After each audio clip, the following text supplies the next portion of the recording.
Yeah, Thomas had a non-contact knee injury.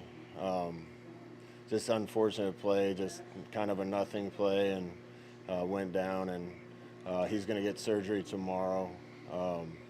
So we feel terrible for him, but he's in a good place and going to work to get back. Is that, I mean, I know spring ball's a little bit later. Is there a chance, or is it just too early to say whether he has a chance to play this fall? Would you try to get him back? Yeah, I think the best chance would be to get back toward the middle of the season and play some games down the stretch. For him, with the progress that he's made or had made, Coach Becker talked, I think just last Wednesday, about Thomas in the scrimmage. What did you see from him through 12 practices before that injury to make you feel good about his progress? Yeah, Thomas is a super talented guy. Gosh, he cares as much as anybody out there. So put those two things together, and it's going to lead to good places. He's a lot like all the other freshmen that should still be in high school that are here right now. We threw a lot at him real quick, and I think he was kind of swimming for a while, trying to figure everything out. And his last two practices were really good practices. So, again, was disappointed for him, but he'll come back stronger.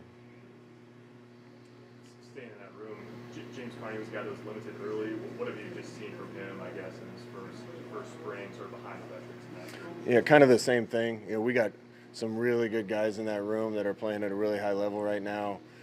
Some of the young guys are trying to catch up and get up to speed, and we didn't slow down with installs and what we expected out of guys.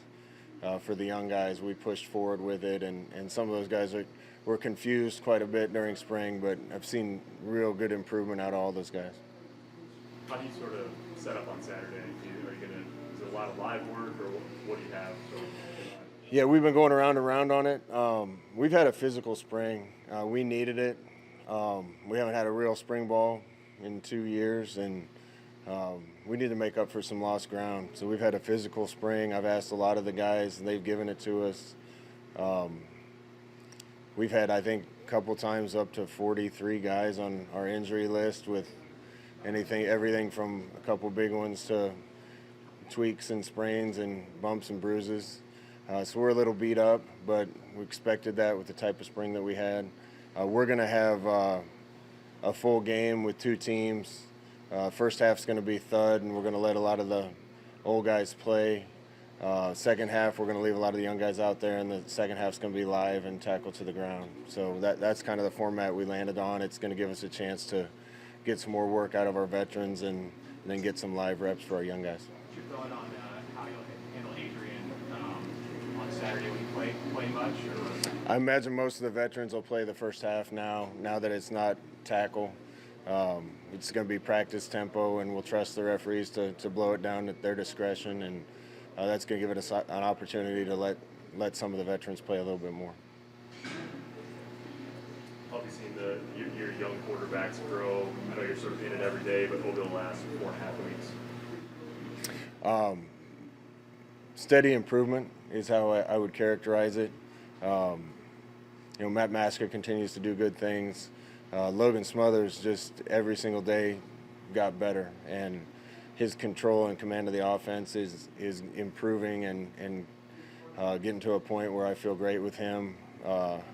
Harburg is really talented kid that can run and throw. He was swimming a little bit at first, but he's hungry to learn, and he's really improved throughout spring. So Mario's done a good job with that room, and those guys have made a lot of progress. Still have a ways to go, but have made a ton of progress this spring. With Smothers, how's the throwing piece going?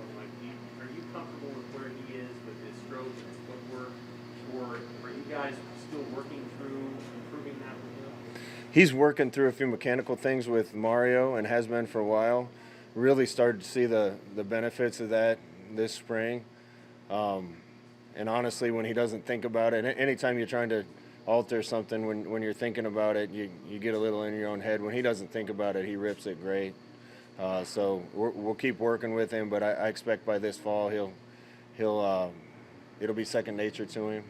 And I was really impressed with the progress he made in all aspects of his game, but particularly throwing it this spring. Given that there's only one practice left, have you guys made a firm decision on whether you would pursue an additional quarterback in the full team? No, we haven't made any final decisions on that. We still got a couple spots that we'll try to find anybody that we think could help our team the most. Right now, I wouldn't say it would probably be quarterback. Scout, during the open practice, you saw Alante Brown had a pretty big apparatus on his arm. Is that something that's going to come out long term? Is that what the one team Well, like I said, we've had a lot of guys nicked up, banged up because of the physical nature of our spring.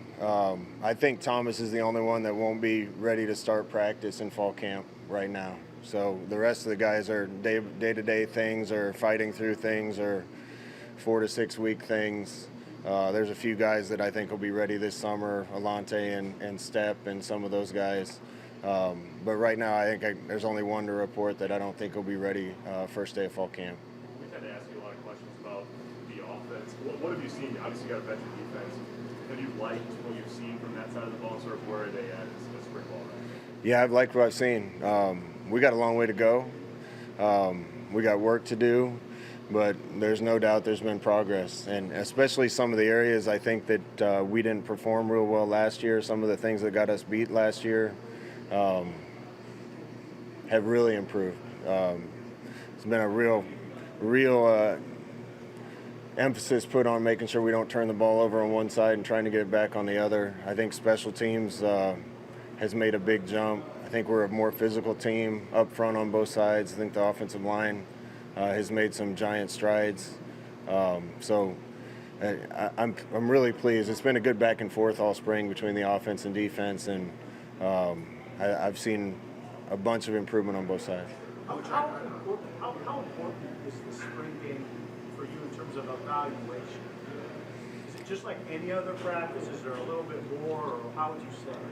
About the same as every other practice, maybe less. This is kind of a showcase, and the only thing we're really looking to see is how they perform when the lights are on a little bit. But we have hundreds and hundreds of reps of practice that we can evaluate, and a lot of those veteran guys are going to get 30 to 50 reps in the first half of Saturday's game. So that's a small portion of what work they put in this spring, and it's important, but it's no more important than any other practice that we've had.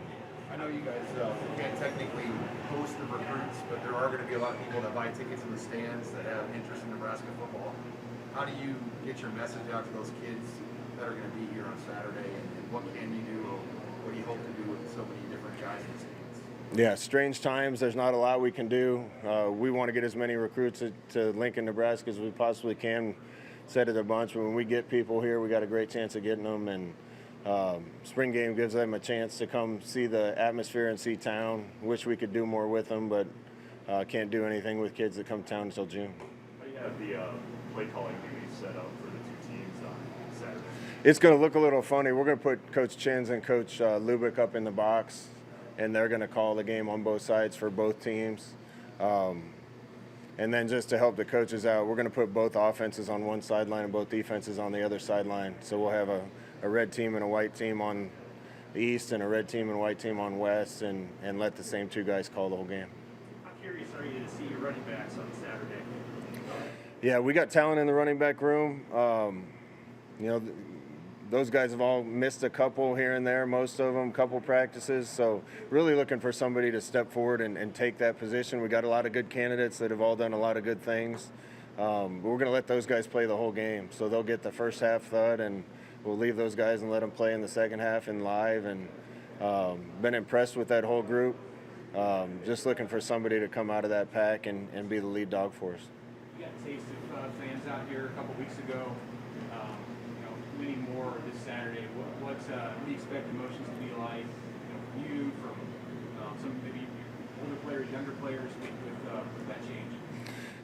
That practice we had fans was great. What was amazing to me was see the energy that the guys had, just from a few thousand people up in the stands yelling and chanting, and we've been missing that. We got such a great fan base, and we've been missing the energy that we can get as a team from fans when they're in the stadium. So I know we won't be full on Saturday, but it's going to be great to have some people back in there again. And home field advantage we get at Memorial Stadium is significant if we have people there. So it's great to see the start of that.